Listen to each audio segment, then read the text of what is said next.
Statistik ma'lumotlarga ko'ra, dunyoda har 10 nafar boladan 3-5 nafari turli darajadagi jismoniy va ruhiy zo'riqishlar ichida voyaga yetmoqda. Ularning atigi 30%gina ulg'ayib, o'z hayotini izga solishga muvaffaq bo'lmoqda ekan. Qolgan 70%chi? Ularning ahvoli qanday? Aksariyati qo'rqoq, zaif va maqsadsiz.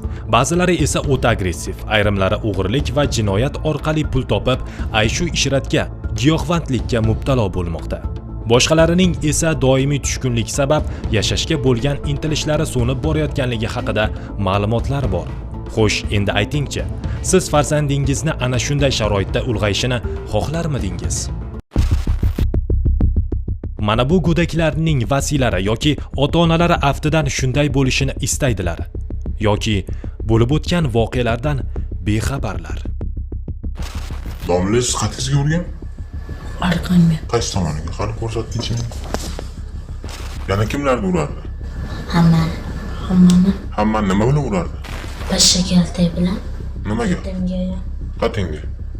Oyog'ing tagigami? Nimaga seni urgan? O'qimaganimizga, gaplashib o'tirganimizga, dars topshirganimizga Urardi? Ushbu holat Oltiariq tumanining Bug'doychi mahalla fuqarolar yig'inida joylashgan xonadonlarning birida tasvirga olingan. Respublikamiz bo'ylab o'tkazilayotgan xavfsiz va sog'lom yurt keng qamrovli tezkor profilaktik tadbirlari davomida xonadon egasi bo'lgan 35 yoshli fuqaro bu yerda o'zboshimchalik bilan hujra tashkil qilib, hech qanday rasmiy hujjatga ega bo'lmay turib, oylik 1,5 million so'm moddiy manfaat evaziga 8 nafar voyaga yetmagan bolalarga diniy ta'limotdan saboq berib kelayotgani aniqlangan. Achinarlisi, u bu yo'lda bolalarga jismoniy tazyiq o'tkazishni ham o'zining dars jadvaliga kiritgan. Chetda yotib qolib ta'lim olasizlar. Kimni urgan domla? To'g'risini ayting. Hammadan uradi. Va qatingizga urdi sizni. ayog'im tagiga. Qani, qatiga. Qani, oyog'ing tagiga uramidi? Hop, cho'kkalatami? Mana, ko'rasizlar-a? Ha? Mashina yuribdi, rosa ko'taribdi. Bu tomoningizda ham bormi? Mana, aka. Ko'rasizlar-a? Ko'karish bor. Muqaddas islom dini ahkomlari, ilmlari azaldan ikki toifada avloddan avlodga o'tib keladi. Biri madrasa va oliy ta'lim dargohlaridagi o'qitish tizimi orqali, ikkinchisi esa siz tasvirda ko'rib turgan sharoitda. Qaysi birini tanlashni o'zingizga qoldiramiz.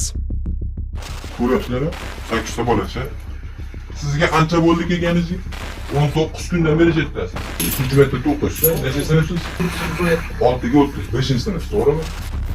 Aziz hamyurtlar, hurmatli ota-onalar, shunday vaziyatda farzandlarimiz yetuk va komil shaxs, muvaffaqiyatli inson sifatida voyaga yetishiga ishonsa bo'ladimi yoki yo'qmi? Sen endi yo'q tashib ketganmi? Ahvoli ko'rlarim majidda mana aytyapti 1 million 1,5 million berib 20 kundan beri yo'q ishlayapti mana urganlarni to'g'rimi? Hozir syomka to'xtatamiz, hujjatlashishlar olamiz. Qayd etilgan holat yuzasidan fuqaroga nisbatan tegishli moddalar asosida jinoyat ishi qo'zg'atilib, qamoq ehtiyot chorasi qo'llangan. Bolalarning ota-onalariga esa ma'muriy javobgarlik belgilanib, qonun ustuvorligini ta'minlash choralari ko'rilgan. Uyga necha kunda bir marta borarding? Bir haftada bir marta borib keladi. Faqat seni uramidi, hammani uramidi? Hammani urardi. Hammani uramidi. Yana borasanmi o'sha o'qishga?